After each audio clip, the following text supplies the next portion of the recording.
All right, folks, so another video here for you. And this time we're talking about this cool thing right here. This is a German sports guns, or GSG STG 4422. Say that 5 times fast. So, what is it? Basically, it's GSG's own kind of interpretation, design, model take on a reproduction STG 44, which I'm sure a lot of you are very familiar with of what that gun is. Super cool, super awesome, really, really cool gun that you don't really see a whole lot of these days for many, many reasons. I won't necessarily get too much into the history of STG 44 because there are 1.5 million videos on that that can explain it better than I can. Forgotten Weapons, for instance, has so many videos on the different variants of STG 44s and all the development history and everything that leads up to that. So y'all can go search and find that on your own time. But we're here to talk about this one right here. This is a 22 caliber, 22 LR caliber replica, as close to as possible replica of an STG 44. And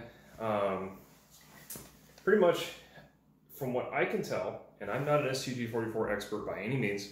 I've never held one. I've never seen one in person. Well, actually, no, I have seen one in person, but I've never held one. I've never shot one. So I'm not necessarily an expert on these things, but from what I can tell, and from the research and things that I've seen, this is about as close as you're going to get to an actual STG 44, aside from the one-off deals that certain companies have made in the past, and the quality of those definitely varies.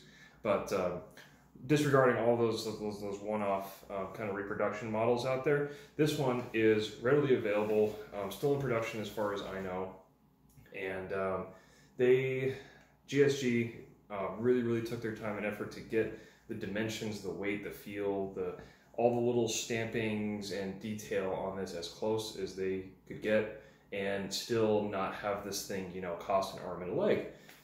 So I will say on the weight side, it definitely fills that for sure. If you look at the weights of what STG 44 is supposed to weigh versus the advertised weight of this one, they're actually kind of close. I think maybe it's off by maybe a pound or two, but really this thing is incredibly heavy for a 22 caliber rifle. I mean, it is crazy heavy. That's not a bad thing though, because it gives this a really nice solid feel to it.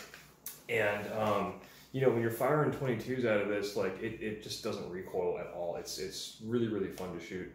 But I'll get in that a little bit later in the video. But so how did I get this? So there's a website called CDNN Sports, which has a lot of cool stuff, and a lot of times they do like a lot of surplus type guns or cheaper guns. They have deals going on all the time.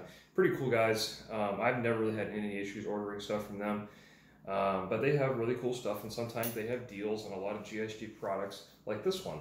So what I did was I found out, I think it was on Reddit Gun Deals or the other gun deals site, gun.deals, that this thing here with it's like the like the kind of like deluxe version, I guess, that came with the pine crate that I'll include probably in the video thumbnail, and I'll have some pictures in the description. It's basically it's a kind of wood burned kind of pine crate that goes with this rifle, and it's supposed to, you know, be this kind of cool little thing that you get, you know, and kind of replicate the old school wooden pine crates that they had for weapons and ammunition back in the day. And that pine crate is actually pretty cool. It's smaller than I thought it would be, and it's not especially sturdy, but it's not meant to be really used for anything. It's meant to be a nice display piece, conversation piece, you know, and it fills that role very well. But anyway, CDNN had a sale going on for these things, and I think I picked this up for the deluxe one for like $325. So right around like $350, $360 cost to me, all said and done, including shipping and transfer, FFL fee, and all the other kinds of stuff that go into it. So basically this came out to less than $400 for this thing, and that's pretty awesome, I think, for something that looks as accurate and weighs, you know, a pretty hefty amount. That's pretty cool to me. So I got this gun purely because it's just cool factor, you know. Really makes for a nice conversation piece, and it catches everybody's eyes at the range. Yeah, everybody wants to ask what it is. You know, it is only 22 LR, sure. It's not the real 8mm Kurtz, but you know, that would also cost probably like easily 5, 6, 7 times more than what it costs to make one of these. So you know, for its intended purpose, I really don't care too much that it's in 22.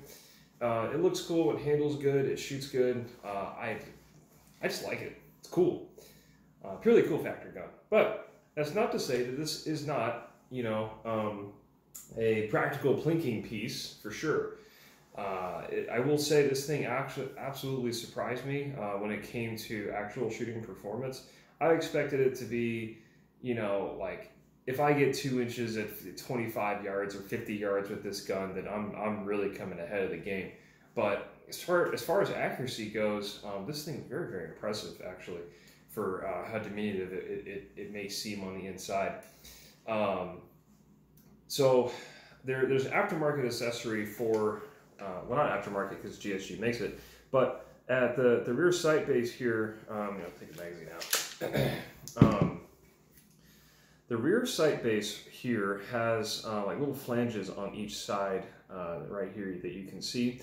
That if you remove the rear sight leaf here and base, there's some screws that hold it in place. You remove this whole thing, and then you can get this big, chunky, freaking huge pick rail attachment that goes right here at the rear sight, and then you can add whatever kind of optic you want. I opted to put a real cheapo pistol dot. I think it's like a sight mark or something, like real super cheap. You know, made out of the finest Chinesium available pre-coronavirus, and slapped that bad boy on top of this thing, zeroed it in, took it out to 50 yards, and I was very, very surprised. For a non-magnified green dot optic, actually, I was able to get like 1-inch groups at 50 yards with, you know, CCI standard velocity ammo, so really, really reliable, consistent stuff. And the same thing with mini mags too. I was able to get 1-inch groups, so the accuracy really did surprise me, especially because the trigger on this is also definitely not what you would call competition or match grade or anything like that. It's not bad, but it's not entirely conducive to super duper accurate shooting. So all things taken together, I mean, this thing really surprised me as far as shooting performance. So that's always a plus. But I opted to take the pick rail off and put the rear sight back on because I kind of want that classic kind of distinctive look. If I ever need to do any kind of more accuracy shooting or trying to win a bet or something, yeah, maybe I'll put the pick rail back on. But for the most part, it's going to live just like this with the original rear sight on the back. And yeah, so shooting it was a whole lot of fun. No recoil. This thing just doesn't move. You can blast through your 25 round magazines, which comes with one. Just super fast. So much fun. It'll put a smile on anybody's face, really, provided they can hold it up that long, because this thing is quite heavy. So what else have I done? Oh, so actually one negative experience I had shooting this was I'm not sure if I had if it was an out of battery detonation or if it was an overcharged 22 ammo in that particular case, but it was Winchester, I want to say Super X something. It's like a red plastic box with like a gray label on it, Winchester brand, so it's pretty bad ammo. But I wanted to get rid of it. It's been sitting in my closet for forever, so I put the whole box through this gun. And what happened was really surprising, because I don't want to say it's an out of battery detonation, because I don't think this thing really can do that. But it was a substantially more powerful charge. I could feel it and hear it, and when it popped, it shot all this gunk and crap out of the side here of the ejection port, and it got in my eyes. I had burning powder and like stuff all over my hand because I was shooting it left-handed.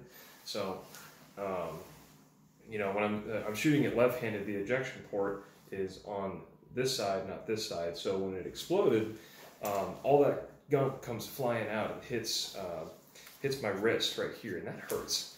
So that certainly surprised me quite a bit. It jammed the gun up pretty good too, because when I opened up the ejection port here and looked inside, the 22 case had actually blown out the entire rear portion of the case. So the entire rim was just blown out into the receiver somewhere, and the rest of the casing was stuck in the chamber. So I had to get a cleaning rod to ram it out. It was stuck in there pretty good. All kinds of gunk and nastiness were all on the inside of the receiver, but there was no permanent damage as far as I can tell. I mean, honestly, 22 is not all that powerful to begin with, so I wouldn't expect a good quality gun like this to really suffer any permanent damage, which it didn't. So that is another, I would say a plus for this gun, is that it's pretty well built, honestly. If it had an overcharged situation like that, I mean, it'll still blow stuff out of the ejection port because it is still a blowback operated gun. There is no gas system in this gun. It's all blowback operated. So when you do have an overcharge like that, it will obviously blow that bolt open a lot sooner than it's supposed to be. So just something to consider and look out for, especially when it comes to Winchester brand ammunition. I have never ever had good experiences with Winchester ammo. It tends to run dirty. It's not very accurate, and in some cases it's overcharged. So yeah, anyways, so I'm sure everybody wants to see how this thing actually looks on the inside, so we'll go ahead and do that here. So this takes down a little odd, but I'll see if I can explain it as best I can. So like the G3 series of rifle and set me's that came after it, this is kind of reminiscent of HK style rifles, where you have a cross pin here attached to the stock that holds everything in here. So we'll take that out first. First, obviously, I want to clear it. So clear. So, oh yeah, I want to mention too, the charging handle right here is this little tiny little plastic knob here. I will say that that charging handle does feel pretty cheap, all things considered, but it does the job well. I haven't had any issues with it. So we'll pop this out here. Ouch. And I will say, when I got this in the crate too, this thing was so freaking stiff. I had to get a dead blow mallet to get this thing out. It's pretty, it's in there pretty good. So let me just get it here.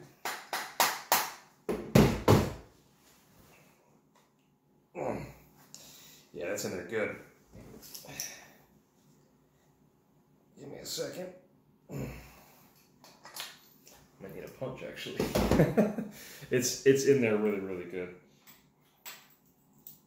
No, that's not gonna fit. Okay. I guess it's a testament to how well put together this thing is. It's quite tight. Even after all the rounds I've put through it. Yeah, there we go. Okay. So the pin comes out, and this just comes right off the back here. And in the back, you can just see there's not really anything. It's just a hollow metal end cap with an actual real wood stock. So that's always nice. And then we get to how the gun looks when you get it in the wooden pine crate. It actually ships in this form, with the stock being separate in a different part of the box. But so this is how it looks from the rear. That silver piece is the back of the bolt assembly, which will pop out here in just a second. Or it can fly across the room. 1 second.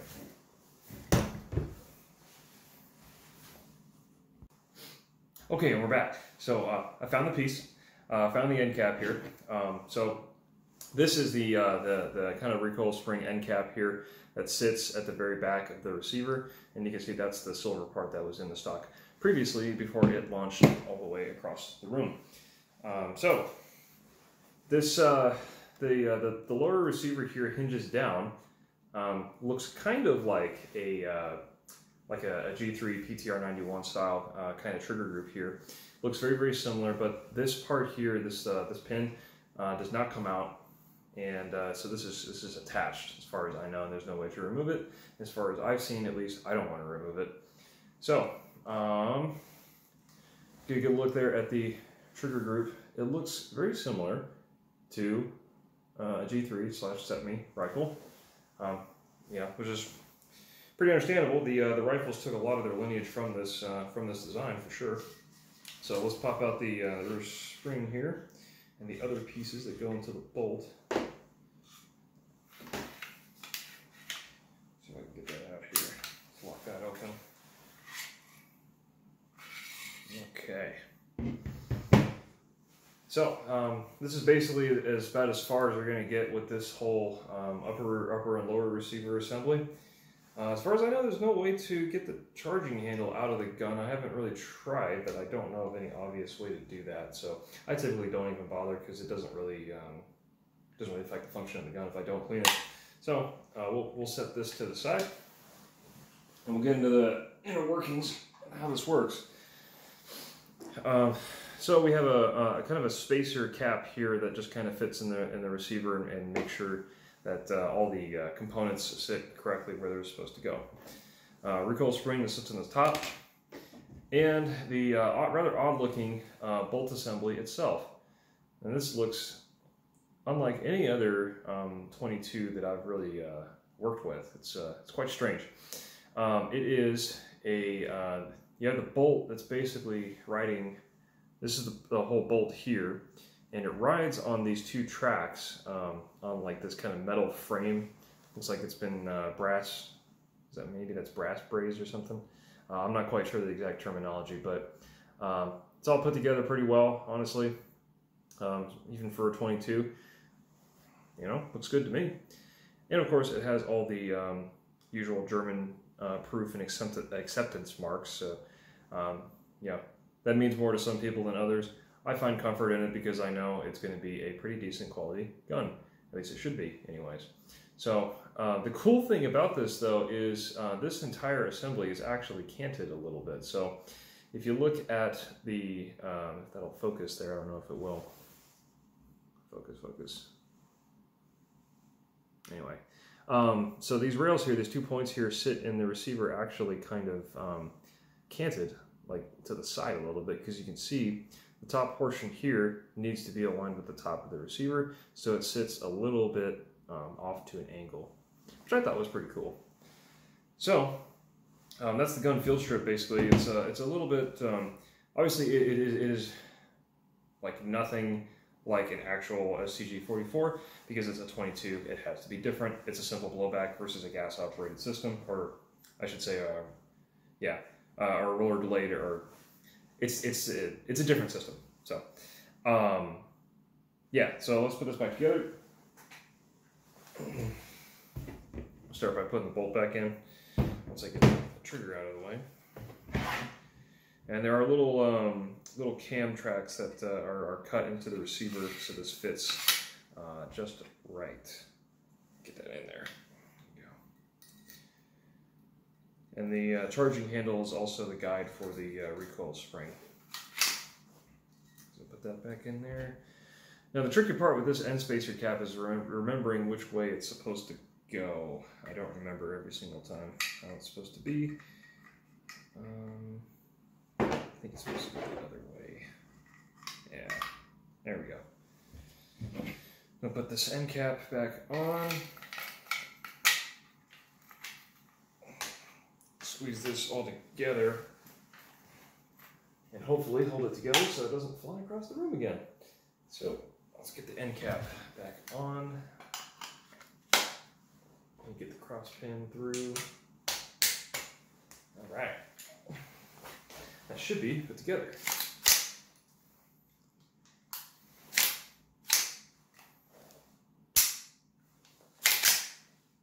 Yep, we are good to go. So that is the field strip takedown for this rifle. Give you guys kind of an inside view of how this thing is put together and how it works.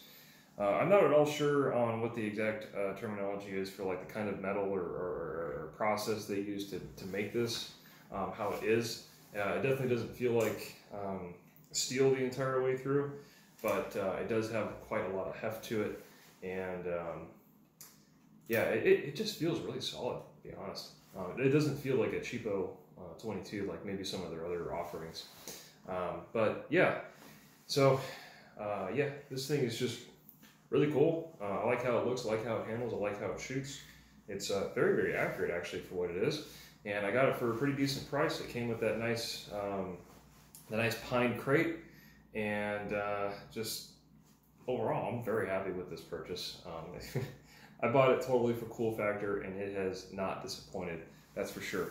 So if you're looking to get one of these yourself, I definitely recommend not paying too much, because the most recent gun show I went to, actually, there was a gentleman there, a vendor, who wanted the premium edition with the pine crate and everything for $600 when I paid less than $4 plus shipping and FFL fee for mine. So do not be tricked into paying too much for these. Really, there's no point to pay that much for it. I mean, if there are sources out there available that are selling these for the price that they're selling them at, the one that I got for, there's just no reason. So the good thing is too, GSG is still supporting these. So finding their little add-ons like the pick rail for the rear sight and extra magazines like this are certainly available and reasonably priced. So I think GSG did a very good job with these, and ATI is the American Tactical International, I believe, is the importer for these, and ATI does a lot of their own cool stuff too. So make sure to check out some of their product lines as well. You know, and yeah, everything about this gun just cool, you know, and yeah, certainly fits that role very, very well. So highly recommended piece. Find one for a decent price, you know, even with or without the pine crate, or just, you know, just the rifle itself. Pretty cool piece, and definitely recommended from my experience. So yeah, that's all I gotta say about that, and we'll see you next time.